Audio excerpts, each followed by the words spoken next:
앞선 보도대로 종합부동산세 세율 등이 강화되면서 다주택자들의 부담이 커지게 됐습니다. 하지만 여전히 집값 상승에 대한 기대감이 있고 대책이 시행되기까지는 해를 넘겨야 하는 만큼 단기적인 효과는 기대하기 어렵다는 의견이 나옵니다. 정창신 기자가 이어서 보도합니다. 오늘 부동산 대책으로 고가주택 보유에 대한 부담감이 커지게 됐습니다. 고가주택에 대한 투기 수요 심리를 어느 정도 억제하는 효과가 기대됩니다. 하지만 규제 대책이 시행되려면 국회 통과 등 내년이나 돼야 하는 만큼 당장 집값이 떨어지기도 힘들 것이란 전망이 나옵니다.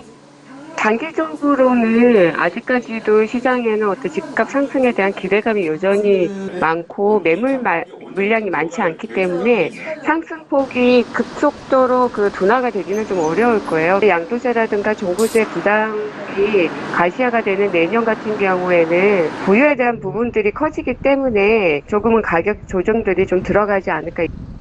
장기적으로는 전세를 끼고 집을 산 갭 투자자나 대출로 집을 여러 채 산 다주택자 등은 보유세 부담에 매물을 내놓을 것으로 관측됩니다. 다만 자금이 충분한 자산가들의 경우 역세권 등 좋은 입지의 유망단지는 여전히 매도보다는 보유할 것으로 예상됩니다. 이때 보유세 부담을 세입자에게 전가할 수 있다는 우려도 나옵니다. 서울 지역은 사실 공급을 할 수 있는 방안이 다양하지 못하고 또 신축 주택이 상대적으로 부족한 상황입니다.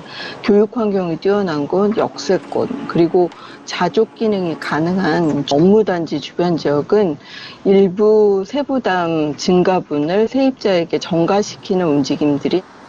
임대차 시장은 전세 가격이 오르는 등 불안해질 수 있다는 뜻입니다.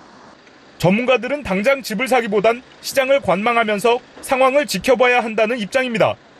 집값이 단기간에 올랐고 보유에 대한 부담이 커지기 때문입니다. 여기에 금리가 오르면 부담감은 더 커지게 될 것으로 내다보고 있습니다. 특히 서울을 포함한 수도권 입주 물량이 하반기에 늘어나고 이번 대책으로 투기 물량도 시장에 나올 가능성이 있어 여유 있게 시장을 지켜봐야 한다고 조언하고 있습니다.